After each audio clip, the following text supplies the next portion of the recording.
yung umaasa na talagang sobrang kinikilig, na sana magkatuluyan po sila. Parang doon po yung direksyon. Iba na yung nararamdaman ko. Yes or no?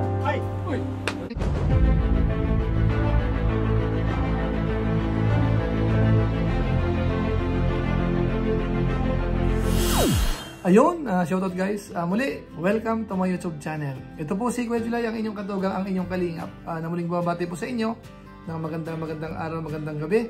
Sa sulok man po tayo ng mundo naroon. At sa araw na ito, meron po tayong panibagong vlog. Pag-usapan po natin yung vlog po ni Kalingap Rab kay Beyonce at saka po kay Edo, yung part 24. Na kung saan po dito, talagang masasabi nating matindi yung pagpapakilig po ng dalawa. At dito po, malalaman natin yung totoong kalagayan o kaya sitwasyon nung dalawa. Dahil dito po, sa mga tanong po ni Kalingap Rab, talagang halata po natin. Halatang halata kung ano po ang nararamdaman ni Beyonce at saka po ni Kalingap Edo. So pag-uusapan po natin yan maya-maya ng konti. Dahil sigurado po tayo, marami pong magugulat dito po sa napanood po natin. Lalong-lalo na po yung mga umaasa na sana magkatuluyan po yung dalawa. Pero bago po yon, konting paalala po si Kuya July, baka sakaling meron pa po ditong hindi nakasubscribe sa ating YouTube channel, huwag natin kalimutan, July Paunil. Tapos pakipindot lang po yung notification bell button para lagi po tayong updated sa aking mga video upload. So maraming salamat po sa inyo. Tapos meron po tayong Facebook page, July Paunil 2.0, pwede po nating i-follow, pwedeng i-like at saka po i-share yung ating mga upload po doon. Tapos sina Kuya Bal Santos Matubang, sina Kalingap Rab, si Ate Edna Vlog, si Rowell of Malalag at saka po yung Jabber Sniper, supportahan din po natin. So maraming salamat po sa inyong lahat. Ngayon tuloy na po tayo. Pag-usapan na po natin. Ito pong napanood po natin, yung vlog 24 patungkol po kay Beyonce at saka po kay Kalingap Edo. So ang gagawin po natin dito, ang i-highlight natin ay yung mga tanong po ni Kalingap Rab at kung paano po sinagot nung dalawa. Bagamat ako po yung nagpapauna na dahil sigurado po ang mga viewers natin, kikiligin po kayo ng husto mga kabayan po natin. At siyempre ho, yung pinaka-ending po nito o kaya yung pinaka-summary, masasabi natin, talagang matindi. Marami pong ginulat at masasabi po natin na mukhang malapit na po sa katotohanan po itong mapapanood po natin sa pagkakataon pong ito. Pero siyempre ho, unahin po muna natin yung bawat tanong. Tapos gagawan po natin ng mixing reaction base po dun sa mga sagot po nila at yung kanilang mga reaksyon. Kaya puntahan na po natin yung pinakaunang tanong. At ang tinanong po dito ay si Beyonce mga kabayan po natin. At ang itinanong po dito ay yung matagal na po nating alam na merong crush po si Beyonce kay Kalingap Edo. So pakinggan na po natin yung tanong po ni Kalingap Rab at saka po yung naging sagot po ni Beyonce. Ito po yun. Totoo bang may crush ka kay Eds? Ay! Taray ka niya. Ay, nabigla. Totoo ba? Kalamansi o sagot? Sagutin na yan! Sagutin na yan! Kalamansi? Kalamansi o sagot? Kalamansi po. Hala! Aba, hindi po sinagot ni Beyonce mga kabayan po natin. Mas ginusto niya pong patakan ng kalamansi yung bibig. Kaysa po sagutin po si Kalingap Rab ng diretsahan.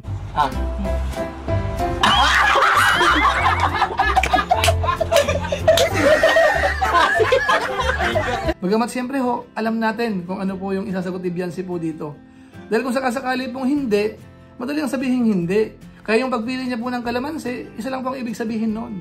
Gaya rin po ng naiisip po ninyo. Tama kayo, tama kayo. So ngayon pupuntahan po natin si Edo naman po, yung unang tanong naman po ni Kalingap Rab. Eds, totoo ba naramdaman mo kay Beyonce? Uy! Sagutin na yan! Sagutin na yan! Sagutin! Sinagot na nga kagad, easy lang. So yan po, diretsahang kung sinagot ni Kalingap Edo po, na totoo yung kanyang nararamdaman po kay Beyonce. Ayan ang lalaki. Talagang walang paligoy-ligoy, diretsahan ho. Kaya para sa akin po, the best yung sagot po ni Kalingap Edo po. Nice. Ngayon punta na po natin yung pangalawang tanong. Unahin po uli natin si Beyonce, mga kabayan natin. Ano yung pinaka-nagustuhan mong katangian, Eds? Mabait. Mabait? Oo, bilis. Ano ba? Ano pa daw? Ano ba? Magalang. Galang, respeto, gano'n? Okay. Ano ba? Matulungin po. Matulungin? Wow. Yung naiba sa lahat. Makulit po. May makulit! So yan po, normal lang po yung sagot po dito. Mabait, matulungin, at saka po makulit. Pero ang gusto ko po dito ipapansin mga kababayan po natin, ay yung tanong na yan nung itinanong po kay Kalingap Edo. Ito po yung sagot niya.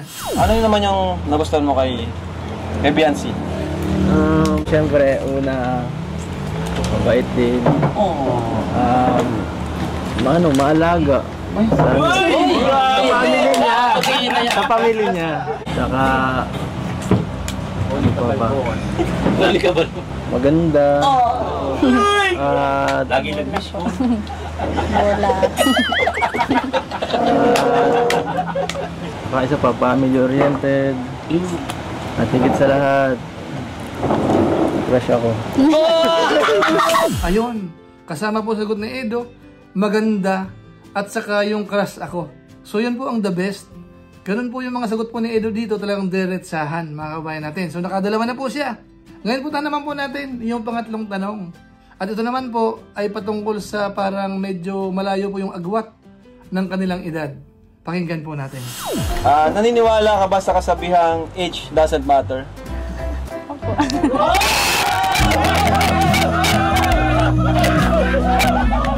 So yun po, medyo po nasagot po ni Biancy po dito mga kabayan natin dahil ang sabi niya, Sampol po lang sila kamukha po.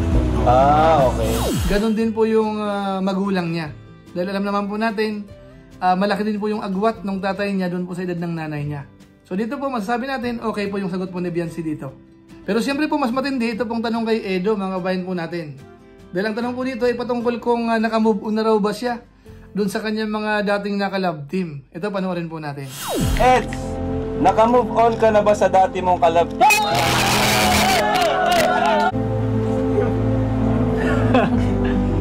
Pero, oo naman. Dahil yun sa kanya. Ibig sabihin nakamove on na siya. At meron siyang dahilan. Yung pagkakabanggit niya po, oo naman, dahil sa kanya. Sana all. So yan po uli, medyo diretso po uli yung sagot po ni Edo dito mga kabayan natin. So the best po uli yon. Ngayon punta naman po natin yung pang-apat na tanong. At unahin uli natin si Biancy mga kabayan po natin. Ito naman po yung tanong ni Kalingap Rab po dito, patungkol po dun sa pagkikita o kaya paglabas ng walang vlog. Panoorin po natin. Lumalabas ba kayo ng walang vlog? Parang gano'n. Nakikita ng walang vlog? Kung sabihin ka naman sino naman.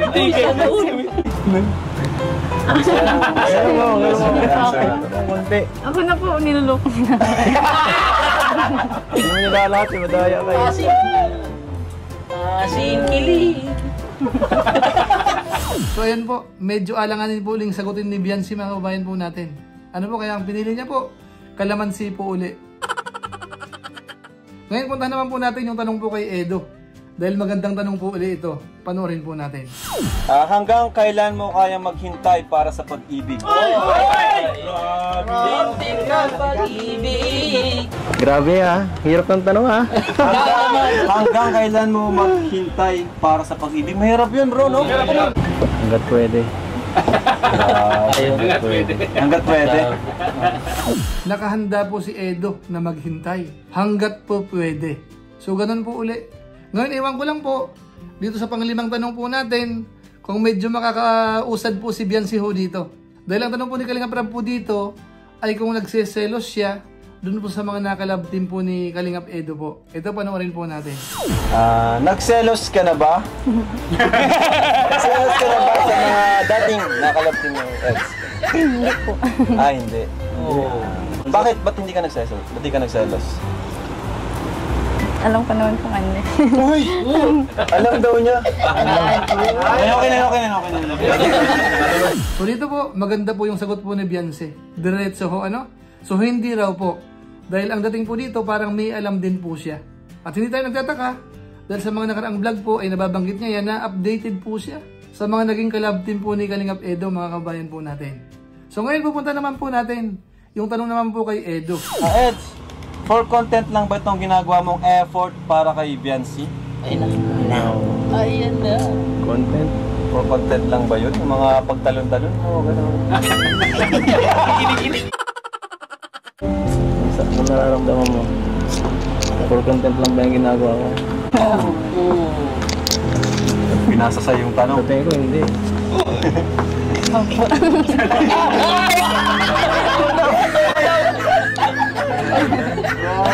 Sorry ka. Marami naman. Pero ikaw, Eds, for content lang ba o ano? Hindi, no? O hindi.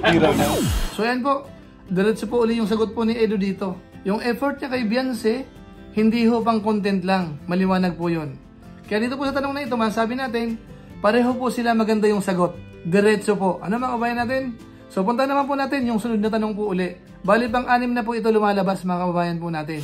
Beyonce, ano naman yung reaction mo or nararamdaman mo sa mga nagko-compare sa'yo at sa ibang ibang nakalab team na Eds or ibang Kalingap Angels, ganun. Ano yung reaction mo doon? Wala. Wala? Hindi ko na pinapansin. Yung pinapansin. So, nasasaktan ka rin ba o nagagalit? Ano yung unang naramdaman mo? Pag halimbawa, lalo na kung negative yung pag-compare, ganun. Nalulungkot po minsan kasi hindi pa naman po nila kilala yung yung tao. Grabe na po sila mamusga. Mamusga. Okay. Galitan mo sila. So ayan po, maganda po yung sagot po ni Beyonce. Hindi niya po pinapansin yung mga nagko-compare ho. Lalong-lalo na po kapag negative po yung mga sinasabi mga kabayan po natin. So ngayon pupuntahan natin yung tanong naman po kay Edo. May vlog or wala sa vlog? Ano yung pinaka-sweet na sinabi mo kay Beyonce? Pinaka-sweet na words na sinabi mo sa kanya? Yung tatlong salita. Uy! Ano ba ito? Sinasabi mo sa taong mahal mo. So ayan po, ang ganda po ng sagot ni Edo po dito. Yung tatlong salita na ginagamit sa mahal mo. So hindi na po kailangan i-explain pa po yun o kaya i-elaborate pa po natin. So masasabi po natin sa tanong na ito, mas the best po yung sagot po ni Edo dito. Siguro po dahil sa mas maganda po yung tanong. Ngayon punta na po natin yung pampitong tanong. Ito naman po ay yung patungkol po sa kung nag-i-enjoy po si Beyonce o kaya parang masaya po dito sa love team. Panoorin po natin. Masaya ka ba, Beyonce, sa love team nyo? Sa EDC? Masaya ka ba? Oo naman po. Uy! Oo naman daw. Oo naman. Bilis. Mabilis. Bakit? Bakit ka masaya sa love team nyo? Nag-enjoy po ako. Nag-enjoy ka? Opo. Tapos, nung pagsabi mo nag-enjoy, nag-teen ka kay Eds. So yan po, nag-i-enjoy po si Beyonce. Diretso po yung kanyang sagot po dito. Ano mga kabayan natin? So puntahan po natin si Kalingap Edo naman po. Ngayon, ano pa ang kaya mong gawin para sa pag-ibig? Ay! Grabe. Madali lang. Gagawin ko lahat.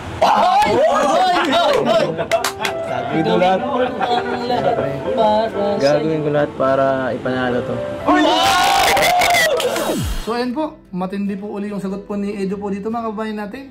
Gagawin daw po lahat para maipanalo po. Matindi ang mga sagot talaga ni Kalingap Edo, mga kabayan natin. So dito po sa pampitong tanong, masasabi natin, medyo po uli si Kalingap Edo po, yung the way nung pagsagot niya, mas diretso po. Although syempre po kay Beyonce naman ganun din.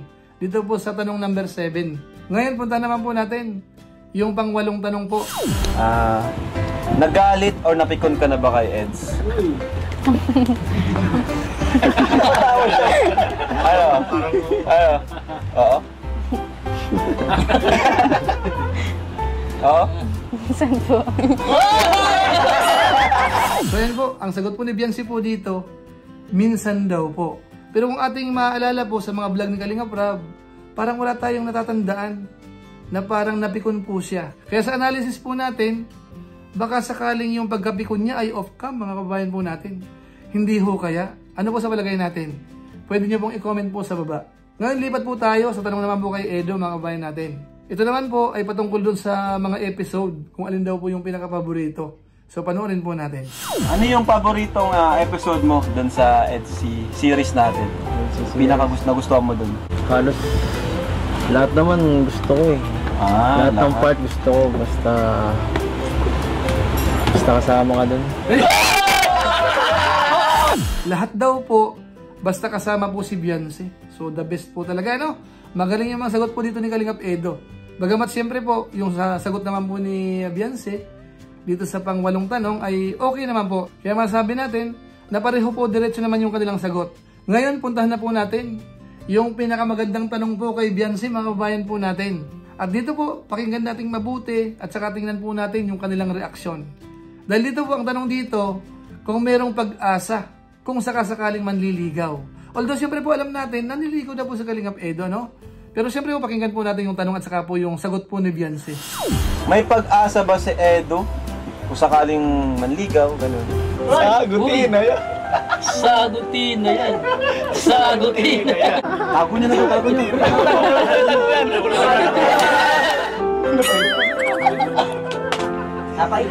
Nagbelo. Yes or no? Siguro po.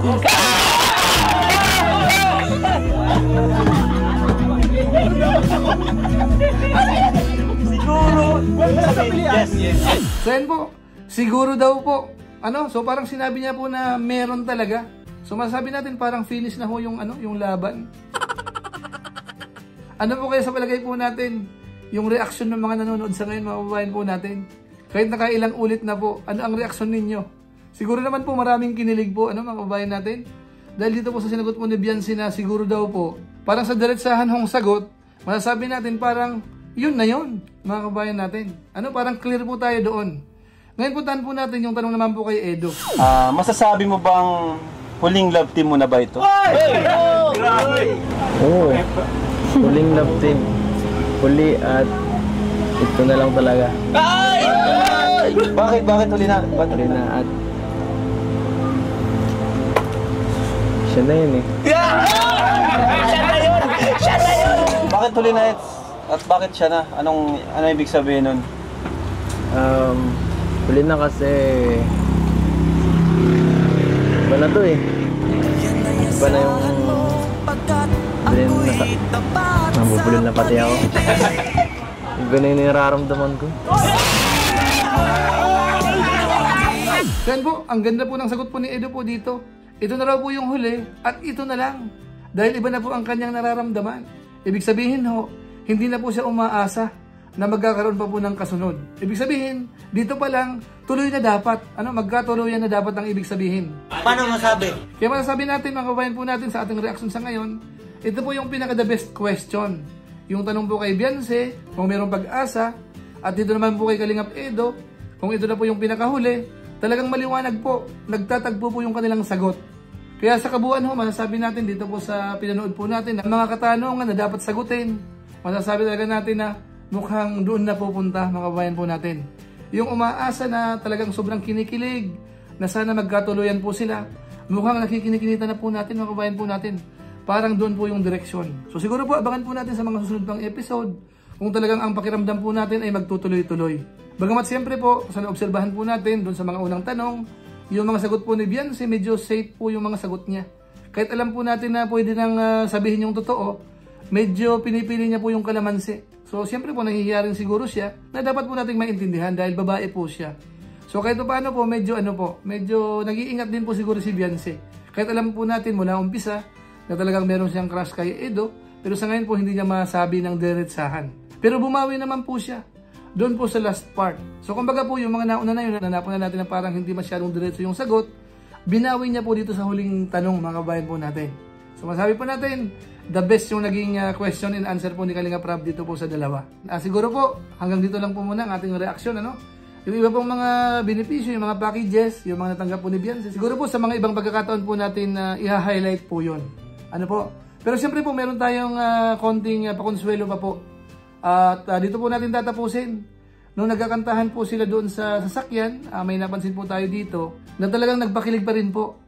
Yung meaning po kasi nung kinakanta ni Beyonce, sabay tingin kay Edo, so medyo makahulugan po. Panoorin po natin yung short clip.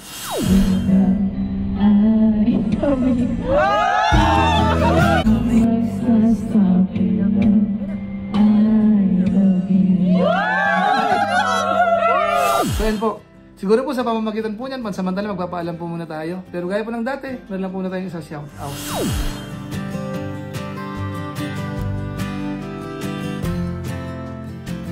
Tapos maraming salamat din po sa aking mga kasaman sa COOS.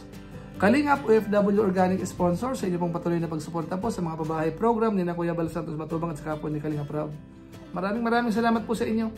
Naway wag kayong magsawa sa inyong pagtulong po, pagkikisa po sa COOS para makabahagi po tayo sa mga programa po ng Team Kalingap. Maraming salamat po sa inyo. Tapos sa ating mga followers, sa ating mga subscribers, maraming salamat din po sa inyo, lalong-lalo na po yung mga hindi po nag-skip ng ads, masipag mag-like at saka po nag-share ng ating mga videos. Maraming salamat po sa inyo. Kaya kung inyo po itong nagustuhan, pwede po nating i-share. So muli, ito po si Kuya July, ang inyong katugang, ang inyong kalingap. Napansamantala nagpapaalam po muna. Kita-kita na lang tayo sa mga susunod ko pang vlog. Maraming salamat sa inyong walang samang pagsuporta po sa ating YouTube channel. Pagpalain naman kayo ng Diyos, mabuhay tayong lahat. God bless. Bye-bye!